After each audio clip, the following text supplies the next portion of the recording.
Hey, it's Patrick and Kyle. Today we're doing our Iron Maiden albums ranked. That's right. Last several months, Patrick and I have been on a Iron Maiden journey, just getting very well acquainted with the whole discography and filling in the holes in our collection. We finally got all the Iron Maiden albums on CD, so we're going to look at those and rank them. What do you say about Iron Maiden? One of the biggest and greatest heavy metal bands of all time, formed 1975 in England, and they're still touring the entire world to this day. I hope we get to go together sometime soon. Yeah. I'm sure we will. And I just want to say it's been a lot of fun getting to spend this time getting to know Iron Maiden with you. And you're still young. Maybe one day you might not be into heavy metal and hard rock music anymore, but that's okay. The main thing is that you keep, you keep a love for music, because I think it's an awesome thing to be into. Yeah. And I know you will. Yeah.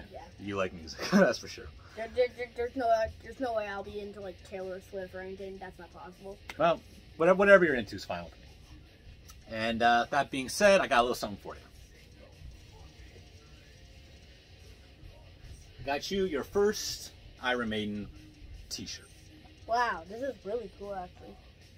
Yeah, I thought you'd like it because, of course, you like Eddie, and it's got an evolution of him through the years. I can see the evolution, guys. Sure. So here's the first one, Number of the Beast, Peace of Mind, the Trooper cover, and Final Frontier. Yep. That there's a big gap. So how about you go out there and throw it on? And do I have any disclaimers? Not really. Some of these albums are kind of new to me, but I think I've given them at least several good listens recently for each one. So we've been listening to nothing but Iron Maiden for the last several months, and we're gonna pick a favorite song from each one. I don't think Iron Maiden's really a deep cut band. I think a lot of their best songs are well-known ones. So we're just gonna call it like we see it, and we're gonna get started with number 17. No Prayer for the Dying. This album's okay. It's a little boring. Pretty boring, actually. That's its problem. No songs are horrible. It's just unmemorable, unexceptional. Best song is Bring Your Daughter.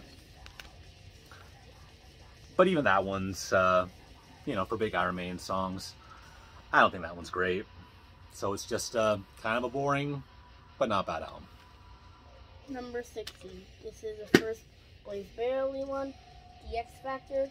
This came out in 1995. Yeah. Dark album, very different, and that's, I think, what I kind of like about it. If you're gonna take kind of a boring album and at least a novel, unique album, like I'll take that all day, because I never put that on, and this I'll put on occasionally. This album, again, it always reminds me of when I first was getting into metal. When I started buying the metal magazines, I always bring metal magazines up, but they were very important to me. And yeah, just getting into metal, I didn't really know much about Iron Maiden, and it was just like, they're a big deal, and they have a new singer, but people were not happy generally. Number 15. Iron Maiden, Fear the Dark. Yeah, maybe kind of low for some people. Tune to See My Guy is Daddy's favorite song, and some honorable mentions are Be Quick or Be Dead and Fear the Dark, the title track. Yeah, I think we agree on Fear of the Dark. You like Be Quick or Be Dead. I love Jesus Be My Guide. I think that's a really underrated Maiden song. 1992, but again, a little bit boring. That's my problem with it. Number 14, the Blaze Bailey album, Virtual 11. Virtual 11, 1998. A lot of people's dead last album. I don't agree with that, though. Not only is it kind of unique for an Iron Maiden album, I don't think any of the songs are horrible. Future Real is probably my favorite. Angel and the Gambler's okay. The Klansman's okay. Lightning Strikes Twice and When Two Worlds Collide. I think they're both solid tracks. So, this is like a 3 out of 5. It's okay. Number 13, Senjutsu. This is the newest album. It came out like 2 years ago? Yeah. I think, yeah, 2 years 2021. I like the packaging for these most recent Iron Maiden albums. Very nice. Yeah. It's kind of like a Japanese theme. Kind of Yeah, samurai style. The writing on the wall, maybe a kind of an obvious pick for a favorite, but I'm gonna go with that one or Lost in a Lost World. I just think the songs on this are way too long. And like, I like long songs, but I think when Iron Maiden has long songs, they don't need to be that long. I don't think it really makes them any better. But there are a lot of guitar solos on here that always kind of bring me back into the song. And I think that's probably the high point of this album, is the guitar solos all over it. Number 12, Dance to Death. This album's pretty good. A lot of people say this album's very good. Solid from beginning to end, but not a lot of standout tracks. Rainmaker's daddy's favorite. Yep. I also like New Frontier. And I like Dance of Death, I think. Oh, really? Yeah, I'm not a big fan of that song. Yeah, it's just, yeah, objectively a good album. I just, I'm not crazy about it. Number 11, The Final Frontier. This album is actually pretty good. Yeah, when did this come out? This came out 2010. 2010. A lot of people put this at the bottom, actually. Well, you know what? This was actually at our local library, and I did take it home and I ripped it. I gave it a couple listens, and I just, I wasn't a fan at the time, but since we bought it, given it a couple listens, it's actually underrated. I think maybe like the album artwork or like the space theme kind of kept me away. Just seemed kind of goofy to me for some reason. Yeah, maybe. But El Dorado, that's a good song, and I like Coming Home. Yeah, I like Coming Home too. Yep, good song. So with that, we're gonna enter our top 10.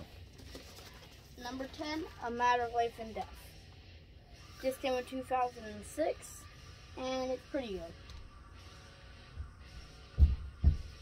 It's kind of like a Dance to Death or Final Frontier.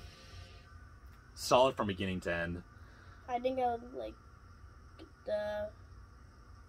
I like the first three.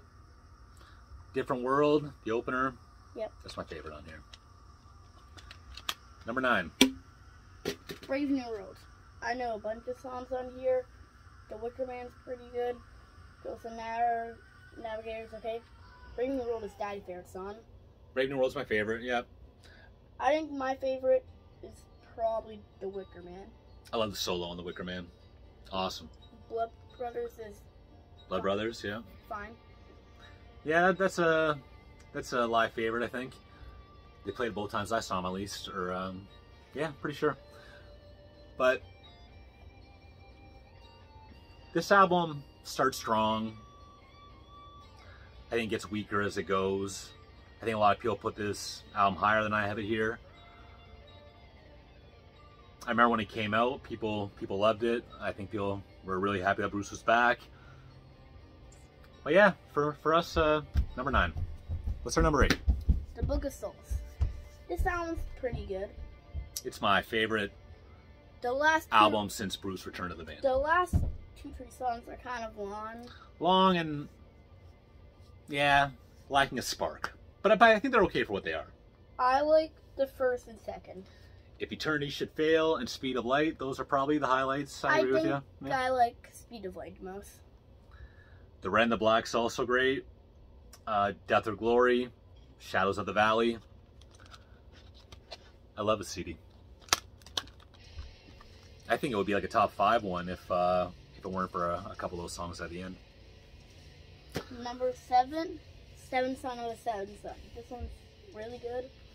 I like Can I Play With Madness? Can I Play With Madness? Yeah, that was one of my first exposures to Iron Maiden. Seeing that video on Much Music. Oh, my favorite song here is definitely The Evil That Men Do. And top 5 Iron Maiden song. Here is The Inside. Yeah. Yeah, you know what? Some people don't like this one. Really? It's not in our top 5, but, you know, classic. Number 6. It's probably low for some people, but The Number of the Beast. For many years, I told myself this album was massively overrated, but I've come around to it quite a bit lately. Invaders and Gangland, I could do without them. Otherwise, every song's awesome. Children of the Damned. Children of the Damned. The Prisoner. 22. 22 Acacia Avenue. Run to the Hills and Number. These are the big hits. And what's the number one? We're gonna go with "Hollow Be Thy Name." That's definitely my number one. Yeah, that's one of the best metal songs of all time. That's like top 3 for me. Top 3 Iron Maiden songs? Yeah. Nice. Okay, what do we get now? We got number 5. Killers. This is the second album. Yeah, Paul Di'Anno on vocals. Last one, right? And yeah, a lot of songs are good out here. Killers, Wild Child, Rat Child, yeah. Purgatory. My favorite on here is, I'm gonna go with Murders in the Rue Morgue. That was really good. And number 4 is the debut, Iron Maiden. Classic. Prowler's pretty good. Remember Tomorrow. I love Remember Tomorrow. Running Free. But I think our favorite song is Phantom of the Opera. Phantom of the Opera. Yeah, I think that song just gets better as it goes. And that leads right into Transylvania. Awesome instrumental. One of my favorite Iron Maiden album covers. Great riff for Phantom of the Operator. Oh, yeah. Okay, entering the top 3. Number 3 is Peace of Mind. A lot of people say this is their number 2, and I would agree with that. One Eagle's Dare is pretty good. Every song's good, but I don't think there's not a lot of go-to tracks on here for me. The big one is Trooper, obviously. You know what? As much as that's an obvious pick, you gotta go with the Trooper. Followed closely by Flight of Icarus. Great guitar solo. Oh yeah, oh yeah. Number 2, Somewhere in Time. A lot of people say this is the number 1, actually. That was my first Iron Maiden album. I had that on cassette. Cut Somewhere in Time, straight.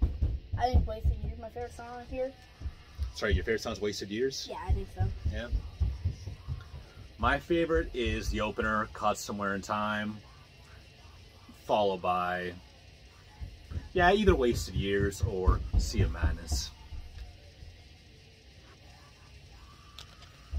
Okay, so I think everyone can tell what our number 1 is. Power Slave. I always love this album. I could never. This is pretty much always my number 1. Okay, yeah. So I mean, let's just talk track for track. Yeah, Ace is High, 2 Minutes to Midnight. Those are 2 top 5 Iron Maiden songs for me. And it has my top 2 songs on it.